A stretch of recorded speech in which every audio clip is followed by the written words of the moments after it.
What's up, everybody? I'm Kat Bailey, and this is our extended look at Dragon Age the Veilguard's gameplay. I'm here with BioWare lead developers Corinne Bush and John Epler. Corinne, what are we looking at today?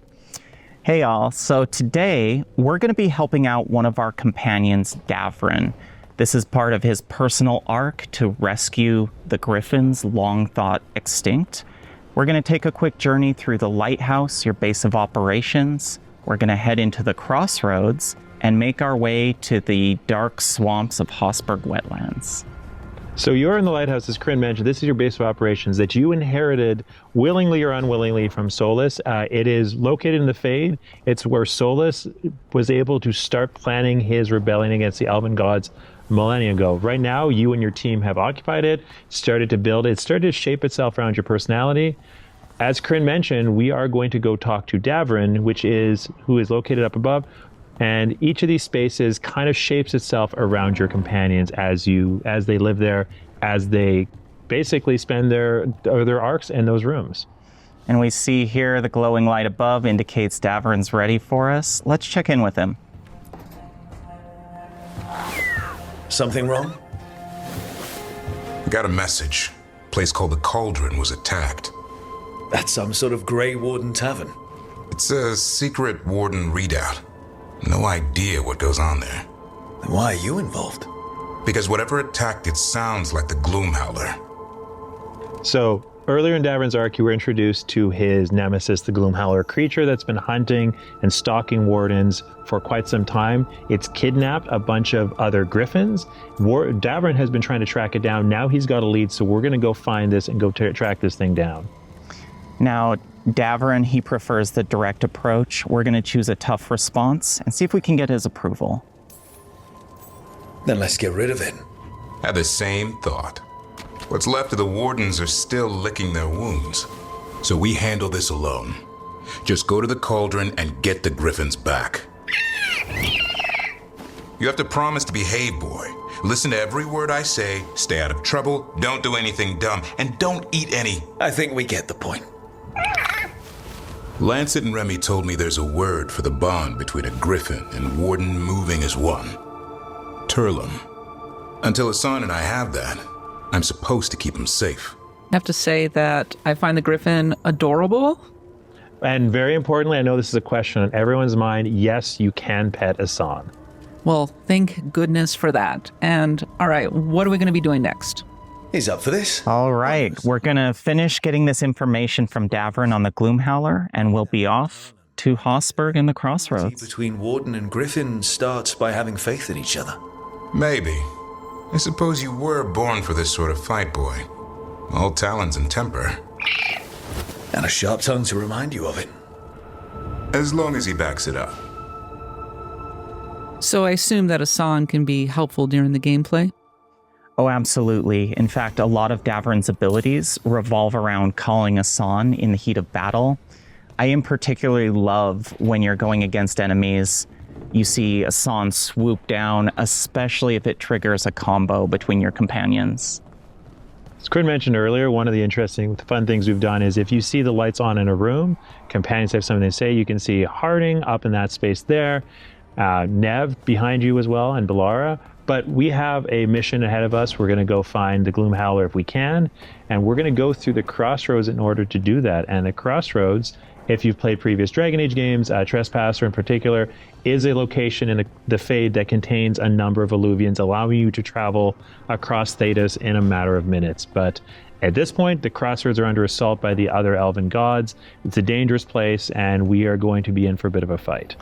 And this alluvion, the Vera Voss, is the central focus point of the lighthouse. This is going to take us to Solus's pocket area of the crossroads, and it might look a little bit different from what you've seen in Trespasser. Can you tell us a little bit about the role that the crossroads plays in the structure and the gameplay? Yeah, so the crossroads is, again, it's the area that you spend a lot of time traveling through as you go from area to area. It's also a space that has, at one point, served as Solus's main base of operations and training ground for his rebellion against the Elven gods. So as you go through it, you're going to find fragments of the past, the things that Solus had done previously that are going to give you a bit of insight into Solus as a character, but also into the elven gods and their motivations. Some of my favorite content that you'll find if you go exploring in the Crossroads is these opportunities to actually relive some of the memories Solus had during his rebellion. You actually get to take part in this ancient rebellion. And here we have the caretaker, a mysterious spirit that was actually here before Solus was and started to help Solus with his rebellion, but also to turn this into a safe haven for spirits. Again, as I mentioned before, the gods are assaulting the Crossroads, so it's no longer the safe haven it once was, but you're going to work with this caretaker through quite a large amount of ancillary content to rebuild this into that safe home for these creatures that, if anyone knows Solus, he has a tremendous amount of affection for spirits. All right, now we're gonna get into combat here, and this time we're playing as a mage. Now, mage is one of my favorite classes to play. It's primarily a ranged attacker, and when we're surrounded by swarming darkspawn, I really have to use a variety of strategies to control the battlefield. I'm gonna use my heavy charged attacks to knock down these ghouls, get them out of the way, and of course, darkspawn are vulnerable to fire. So we made sure to equip our fire staff, have our fire abilities on hand. You may notice something about the Darkspawn too, that they look a little bit different than they have previously. And part of that is because Gillenane, who has always been focused on using the Blight as essentially a crafting material, a way to alter life itself, has been enhancing and changing these Darkspawn as part of her army. Corinne, I noticed that you were doing a combo opportunity. Can you tell us a little bit more about how the role that plays in the actual combat? Yes, so the combat system in this game, the deep strategy behind it is really to manage the various abilities your companions and Rook have in concert. So in this case, Harding has a combo opportunity with Shred. It's going to apply the sundered effect and deal a high amount of stagger. Now you'll notice I can combo that with Rook's ability Spirit Bomb. That's going to cause a detonation combo. So again, one of the things you'll notice about the terrain here is it's very snowy, very mountainous. The Crossroads is a realm that reflects the waking world. In this case, it's an amalgamation of all the real world spaces that are tied to it. In the case, we've got Hosberg, we've got other mountainous regions. So it's kind of this mix of the swamp. And as you'll see, as we move towards these alluvions, the architecture around them very clearly reflects what's on the other side. We're not going to spoil and tell you exactly what's on the other side, but you maybe make a few guesses based on what you're seeing. Do I have to do the Crossroads, or can I just fast travel right through? So it depends how you progress through the game. The first time you go to any of the new regions in the world, you'll traverse the Crossroads to get there. Subsequent times, we of course support fast travel, but it behooves you to actually go back and explore the Crossroads as some of the deepest secrets lie within. So now you're in Hosberg Wetlands. It's an area that has been almost completely consumed by the Blight. The Grey Wardens have set up an outpost here. Again, if you know anything about the Grey Wardens, they fight the Blight anywhere they see it. And they're noticing something strange is going on here. The Blight is not behaving as they expect and do, and as it historically has. So they've set up shop in this place called Lavendel, and you are here to work with them, help them out, and help them find an answer to the questions about the Blight that they're asking. Tell me a little bit more about this area. It looks a little bit like a hub where you can get a lot of quests and things like that. That's right. So here we find one of the bases of the Grey Wardens. So you'll see they've really built up a small fighting force here to hold off the Darkspawn. What's more, the Grey Wardens are a faction we're going to be working with throughout the game. We've got Holden, one of the Grey Warden quartermasters. We're actually going to upgrade his shop and see what items he has in store for us, see if maybe it gives us an edge in combat. And the Grey Wardens, much like the other factions, they understand the stakes of the gods being out. They want to help you, but you need to help them first. They have, again, as Corinne mentioned, they're holding off the Darkspawn here. They have other priorities, so getting them more powerful allows them to more meaningfully contribute to your fight against the Elven gods. So where are we going next? All right, so we're heading out of the Grey Warden Fortress into the small town of Lavendel. Now, this used to be a beautiful place full of life, flowers, and you can see what effect the blight has had. But the residents are still here. They're trying to make the most of their lives, and you can see there's plenty of opportunities to help them. In fact, we're going to quickly check in with Finn the physician and see what he has in store for us. So Flynn, again, one of the focuses of this game is characters, not causes. I've been busy with patients, but I'm short on medical supplies. My mentor, Oscar, he should have some. He has a cabin outside the village. If you're out there, tell him you saw Flynn, and they could use his help. And Flynn is a warden who you will do quests with. We wanted to make sure that the side content of Dragon Age: The Veilguard felt as meaningful and tied to the overall conflict of the game as anything else you do. We don't want you to just go off and do random tasks. Everything needs to feel meaningful, either contributing to your fight against the gods or contributing to the growth of your companions and the factions that you need at your side to stop the gods. You look a bit worried. We're not sure where some of our wardens are, Beckett and a few others. We're supposed to check in. We need to look out for each other more than ever. It's just, I know they took Weishaupt hard, and I hope they're okay. All right, so we picked up a couple of quests in Lavendel, but we're here to help Davrin. So we're going to make our way through the perils of Hosberg and try to get to this Warden Fortress of the Cauldron. Seeing a lot of kind of organic matter. I suppose that's the blight. Absolutely. So the blight at this point, as mentioned before, the wardens understand it's changed. It's become a lot more organic, a lot more alive. You know, back in Dragon Age 2, Inquisition, Origins, the blight, while it was a slow-moving wall, it didn't have this almost sentience, this almost thought behind it. And obviously we've talked about how the gods that are out are blighted. That probably has something to do with it, and it's made this area far more dangerous than it would have been before. And you might notice as we get into combat with some of these Darkspawn that they do look a little bit different than before, and that's very intentional. Gillenane, the god of monsters, she uses blight like a medium to sculpt and warp the Darkspawn to do her bidding, to suit her purposes. So right now you'll see a couple of Hurlocks, one with some pretty disgusting growths on its back. Again, the idea that the Darkspawn and the Blight is an organic weapon. They're not just coming out and, making swords, making armor. They're using the Blight to augment themselves so they can more effectively defeat you and also give the gods the world that they desire.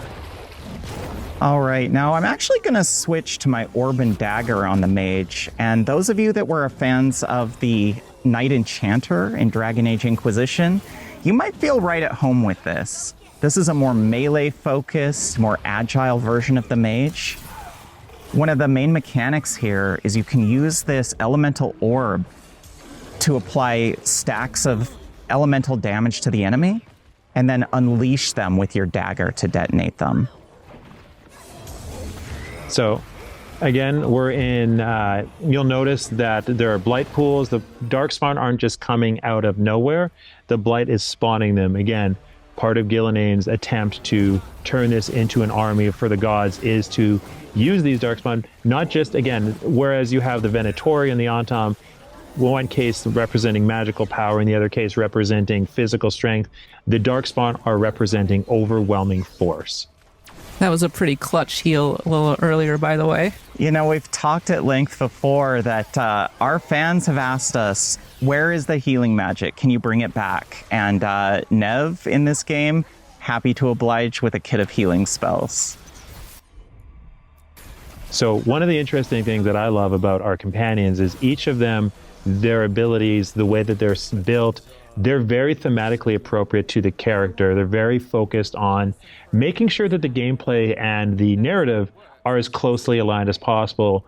In the case of Nev versus Blar versus Amrik, our mages, each of them has a healing ability that is thematically appropriate to them. It makes sense when you know them as a character. Watching you play, I'm struck by sort of the size and the scope of this particular area. It seems like there's a lot of exploration that I can be doing right here. That was really one of our goals with these areas. Of course, we are a mission-based game, but we really emphasize player autonomy. You can revisit these spaces. They're full of secrets, puzzles, some pretty incredible bosses and treasure. And of course, as we saw earlier in Lavendel, some really narratively rich side quests. One thing that's interesting is you'll find we're going on a quest for Davrin, but Davrin is not currently in our party. That's because Davrin has gone ahead of us and is waiting for us at the cauldron. This is, again, we want the followers, the companions, to feel like they have autonomy, and while they won't complete the quest on their own, they will go ahead and get things ready. So when you get there, you can you talk to them, you'll have a conversation with them, and it feels like they're as invested in the success of their journey, their stories, as you are. This looks like a pretty contiguous zone, is that right? It is, yes. So it's full of branching paths, different areas to explore. And what I love is the more content you do in the area, the more shortcuts you're going to discover. You're really going to have a lot more flexibility in how you navigate between your remaining missions and quests. Well, I think something really interesting, too, about the way that our team has built these spaces is there's the idea of each space has its own story to tell. And while those quests, you know, we talked earlier about those quests and side quests being narratively relevant, they also contribute to a more of a meta-narrative, meta-story about the space itself. So in the case of Hosberg, we talked about how this is an area surrounded by blight, and you're kind of getting to the center of what exactly is going on in Hosberg and Lavendel, and these quests that you do and the content Corinne is currently engaged in helps to tell that story.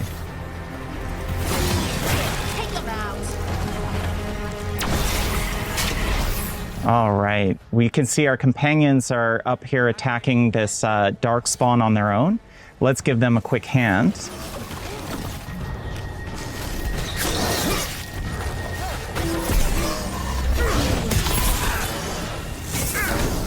All right, and I love positional gameplay, making use of the environment to your advantage. And I just saw that you could do a takedown move, so it's kind of a finishing move. You can. Now, in this particular build, I'm really focused on using necromantic energies to siphon life force. But if I, for instance, wanted to go the stagger route, I could go a full takedown build if I like. It's a really powerful, heavy-hitting style of gameplay. All right, so you'll notice Davrin is waiting for us, so let's go see what he has to say. The sun flies in. Yeah, a bad day at the cauldron. What could do that? What have they been hiding inside? So something tore through the gate. That's probably not great. Looks like we should probably get moving. We won't find out standing around here. Be ready for anything.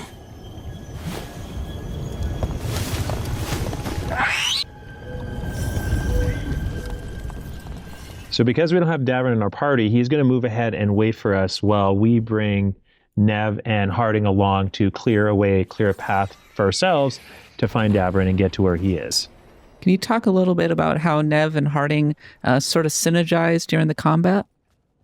Yeah, so Nev and Harding, Nev is a mage, Harding is a rogue, and each of the classes, and you can build a party entirely of one class if you want, but the idea is that the classes synergize and they can set up and detonate each other's abilities in a very interesting way. Now, because you have a lot of freedom in how you build your character, you can, again, as said, you can have all rogue party, all mage party, all warrior party, it still works. But in this case, Nev and Harding are very effective at setting up and detonating, in this case, as Corinne's going to show. So we're in danger here, and this is really what I love about the tactical layer of combat. If you get in that clutch situation where you've got this devastating incoming attack, great time to pause gameplay, weigh your options, and in this case, I'm going to go back to our combo here and see if I can just quickly get out of the way. All right.